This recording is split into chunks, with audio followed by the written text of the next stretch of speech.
I've been asked this question quite a few times on my live streams and the occasional comment here and there. What would I actually think of if they did Sonic Adventure 3? First off, Sonic Adventure 3 is never going to happen. Stop asking Sega for it. I just say it's too late for that, I think. It's too late to do it. If Sonic 4 was any evidence of if they should call it an X game Adventure 3, or even Forces was Adventure 3, even '06 was Adventure 3, you would all lose your fucking shit. Hmm.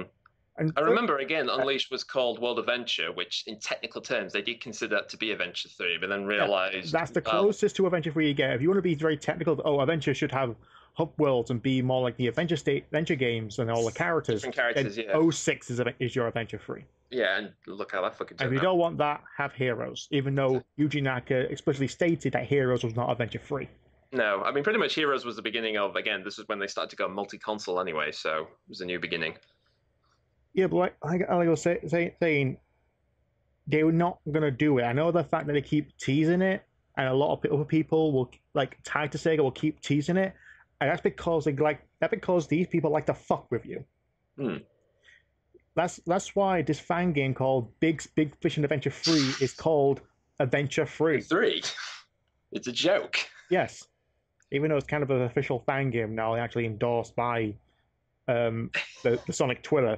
It's weird. But yeah, well, let's be fair. I mean, this is what happens when a joke becomes sentient. I've said this before many, many times. It can be quite dangerous. yeah, every time I think about Adventure 3, I'm just reminded of the response Sonic 4 got. Hmm. Like the announcement trailer, like Sonic 4 Episode 1, everyone lost their shit because it was modern Sonic and not classic Sonic. It was 2.5D modern graphics instead of pixel. Yeah, well, remember the big thing at the time, of course, is that a lot of the rumors, or I think even development, it wasn't called that. I think it was going to be called Sonic HD Adventure or whatever it was, and then they called it for marketing reasons. And the only reason they would actually, if they, a lot of people were kind of betting on the fact that Forces was going to be Adventure 3. Turns out it's not. But if they could have called it that, I guarantee you the Dreamcast purveyors, the Dreamcast defenders, or what the hell they called, Dreamcast something, the people who actually love the adventure games would have lost their fucking shit the same way the classic fanboys would have done with Actually, the other day I did see a video actually somewhat summarizing the 3 different categories of Sonic fans between classic, modern, and I guess boom or whatever you want to call it. I can't remember it on the top of my head, but when you get this video up, please plaster it on the screen at this point, because I promise you will. If any of you have a sense of humor, just click on the icon in the corner and go to it, or in the description, because you should watch it. Yeah, but like I said, I mean, I have seen a particular phrase, and trust me, that is going to be sticking with me for a bit. If I could just remember it. Mind you, even if they could do Adventure 3, what the hell can they do with it? I think the big problem would be scale, really, with Adventure 3, because you think about it, Adventure 1 and 2, the idea was like, let's make Sonic the Hedgehog in a semi-RPG world. Essentially, let's have the typical Sonic gameplay style with the different characters and their own abilities, and mix it in with what most Japanese gamers are happy with, RPGs. You know, kind of, you're in a hub world, you talk to characters, do side quests, all that stuff. And I have a full-on story, which, playing it again on my live stream, which is only available on Fridays, do tune in. plug. I do think the actual story is very tongue-in-cheek, and again, that's typical for Sonic, and it's still a good story. Adventure 2 story is going to be, well, a bit darker, and it's still essentially the same game, except you have more upgrades. Yeah, I mean, the thing about most of the Sonic games when they went into 3D, I've said this before, but they all sort of had the same theme of suffering from the past, rediscovered in the present, and if handled wrong, it could destroy the future. That's essentially been the setup for a lot of them, right up from Adventure 1 to Unleashed, basically. Yeah, and then Colors, Generations, Lost World all being modern, just with exactly. kind of more sci-fi outer space stuff. They're kind of more like, more hyper-fun adventures type things, just kind of more comedic romps at times. Except for the Advanced Rush and Storybook series. Yeah, but like I said, that's kind of the mold that they originally had with it when they started off with Adventure. Yeah, essentially saying, "I'll make it like Adventure 2, but bigger." It's like, how? Usually, most Sonic games last no more than 5 hours. Yeah. Well, levels take up to at least, I don't know, maybe 5 minutes, 10 minutes at the most. Yeah, and I think, of course, it's like people's interest in taking if they want to go through the entire story. Because let's be fair, most people have said before they don't really give a shit about the plots in Sonic games. It's basically evildoer takes over the world, Blue Hedgehog stops him. That's essentially the basis. Everything else is just subtext. And Usually, that usually only applies to a Mario game. exactly the same way, they don't really care about it. It's just a setting, so they could just do all these fun gameplay stuff. Yeah. And I think the problem is now, again, because people's attitude of how story-driven games are done these days, if you compare this again to Uncharted, I mean, Uncharted is incredibly linear, but it feels like you're playing the story all the way through. It's not just you do a level, you get a cutscene, then you bum around a bit and do a side quest. It's more or less things moving towards something else that it all reacts off each other. Yeah, to be honest, I'd rather play a Sonic story about 5 times over than anything that actually relates to a story in a Call of Duty game. But then again, that depends on really what you call a story.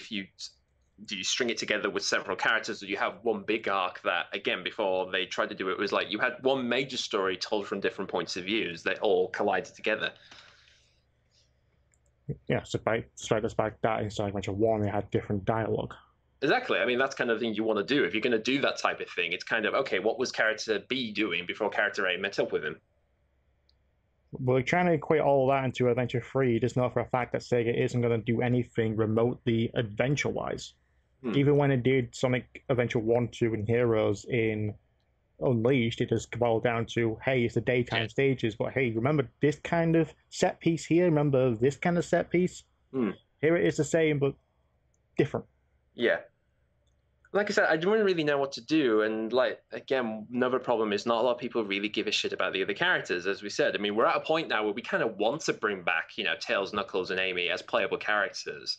But guaranteed, people are still going to be, I don't want to play that twat and that 2-fox weirdo or whatever.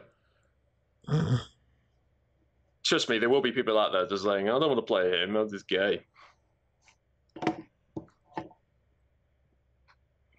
Well, as I say, it's just Adventure 3 is never going to happen. If Sega's learned anything, is that the fan community can be very, very vocal when it comes to trying to be overly nostalgic. If they only, and like we said with Sonic 4, they only did it because it would sell. And if anything is showing right now, if they actually want to sell a game, they sell it on content and context rather than the title. Exactly. And just stop asking for it, okay? I see it every single time. Every time I go on my Facebook, I see someone asking for it in the Sonic group. Hell, I see it every time I go on the Sonic live stream stuff. Everybody's immediately spamming SA3, SA3. Oh my god, it's Sonic Adventure 3 confirmed. About 300 times in 1 second. Just stop asking for it. It's never going to happen. Yeah. If you want Adventure 3, play Unleashed, 06, or Heroes. They are the closest you'll ever get to an Adventure 3. Yeah, but the problem is it's not their version of Adventure 3. But even then, it's basically... Even then, it's like, your idea of a game is pretty much laughable. Yeah, but actually, just for shits and giggles, and to give some leverage for some people listening in, it's like, just for shits and giggles, in your opinion, what would you imagine your idea of Adventure 3, just from yours? Let's just say our 2 ideas, what we would consider Adventure 3 being like. I have no idea. I've never really thought about it. All right. My idea of Adventure 3 would be,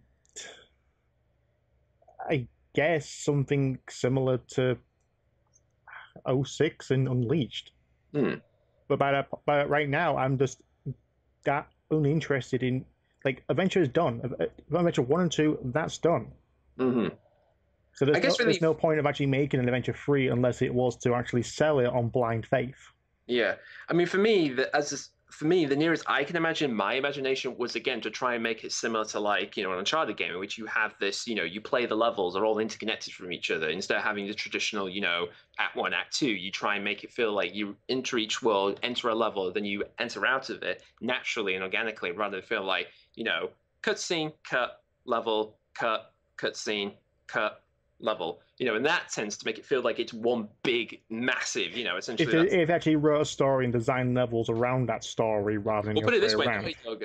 This is the funny thing with Naughty Dog. When they made on each other games, one of the things they used to do was just come up with ideas for big levels and set pieces, then try and find a narrative reason for it to happen. Uh, At least in Adventure 1 to Adventure 1 to Shadow, I guess, '06 and Unleashed, and I guess arguably Colors, but even then that is an excuse of being a theme park. Yeah. The story was written first and the levels were designed around that story. Rather than in like Heroes and Generations where the levels were made first and they had to string a story around it, connecting it. Yeah, and that's part of the reason I think what happened with Gem was basically the Sonic team decided that, look, we're going to make a celebration game. We might as well just focus on making the game as good as possible. The narrative isn't that important to us. I mean, we still have to string it together loosely, but that's not a major concern. Yeah. And again, I'm interested to know, particularly when Forces does come out, how much of that are they trying to say, okay, now we have enough time to really make it feel like the narrative and the gameplay can marriage together the two. So if anything, I would be more than interested if they try that with Forces than any other game. Yeah, from what we see, it's definitely going to be that. But again, it's still the idea of what adventure means to you. And I think, again, it means so many different things to so many different people, in terms of how much of it is based on playing as separate characters, interlocking a big story, able to explore worlds, in the hub world or secret areas, and even replaying time trial modes and whatever that stuff is. So again, that's the big problem, is you want to make sure there's a replayability in the game. It's not just a one-shot use.